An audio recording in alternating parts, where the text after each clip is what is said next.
Sahabat-sahabat Dinarji, apa kabar Anda? Power Tips kembali menemani Anda, hadir untuk Anda bersama saya, Daniel Wibowo. Di episode yang baru kali ini kita akan ngobrol tentang effective selling skill. Ya. Apa itu, bagaimana caranya? Mari kita tanyakan langsung kepada konsultan Dinarji Indonesia, Karina Saraswati. Hai, Saras. Hai Daniel. Lama loh kita nggak ketemu di Power Tips loh kan? Iya, hampir setahun nggak sih? Nggak juga sih. Nggak, lebay ya? Lama banget. Oke. Lama banget.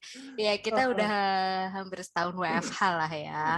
Ini sudah berjalan berbulan-bulan dan menyemangati sahabat-sahabat Dinarji agar bisa tetap belajar kali ini tentang effective selling skill nih. Nah, selling menjual kan ya begitulah, ada sesuatu ditawarkan pada orang lain gitu. Ada kata-kata efektif di situ. Maksudnya efektif apa sih? Nah, ini pertanyaan bagus banget. Kenapa kita tambah di Dinarji kita tambahkan kata efektif? Kalau kita reflect balik ya Neil ya, ke pengalaman Daniel deh. Okay. Sebagai customer, Daniel kan customer dari berbagai macam service ataupun barang, gitu kan? Nah, dari pengalaman Daniel menghadapi para salesman ini, contohnya salesman yang seperti apa sih yang pernah Daniel temuin? Pernah di mall-mall itu ditawarin tabungan-tabungan gitu, tabungan digital gitu. Mas pakai ini gitu, pakai pintar sekali gitu. Atau ditawarin yang apa namanya, organisasi-organisasi di pinggir jalan. Hai Kak, boleh minta waktunya sebentar gitu. Iya, ya, itu banyak banget ya Itu kita banyak ketemuin ya. banget. Yang sampai kita bela-belain jalannya melipir-melipir, putar-mutar biar nggak ditawarin. Iya. Kemudian yang paling sering sih telemarketing. Itu yang cukup sering ditelepon. Gitu. Itu pengalaman. Yes. Nah, kalau dilihat apa sih kesamaan dari cara atau approach yang dipakai oleh salesman ini? Biasanya yang mereka pakai adalah yang kayak tadi Daniel bilang gitu ya, hai Kak, datangnya langsung, Kak boleh minta waktunya sebentar nggak? Ada waktu 5 menit ya Kak? Kita ada produk ini gitu kan? Nah, how do you feel Neil? Kalau salesman-nya memakai approach seperti itu? Lebih seringnya sih nolak ya.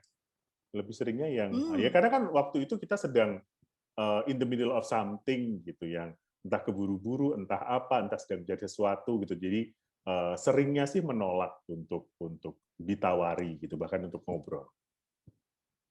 I see. Jadi menolak dan lebih hesitant ya. Jangankan untuk membeli, untuk ngedengerin si salesman-nya aja udah males gitu kan. Nah, di Dinarji yang kami bilang lebih efektif adalah kalau kita sebagai salesman memakai consultative approach. Apa itu consultative approach?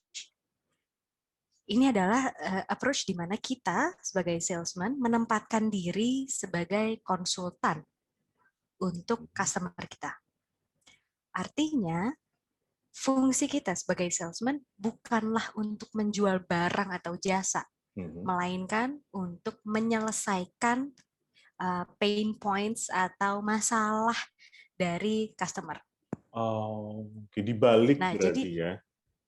Exactly. Nah, analoginya gini nih, perbedaan antara traditional sales dengan consultative approach ya. Kalau traditional sales yang tadi nyamperin langsung menawarkan barang atau jasa.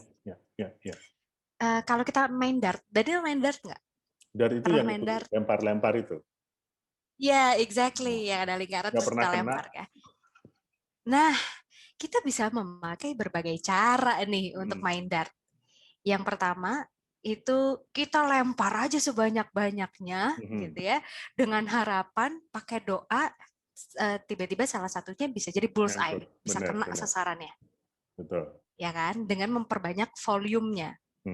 Nah, dengan cara melempar sebanyak-banyaknya ini adalah caranya traditional sales.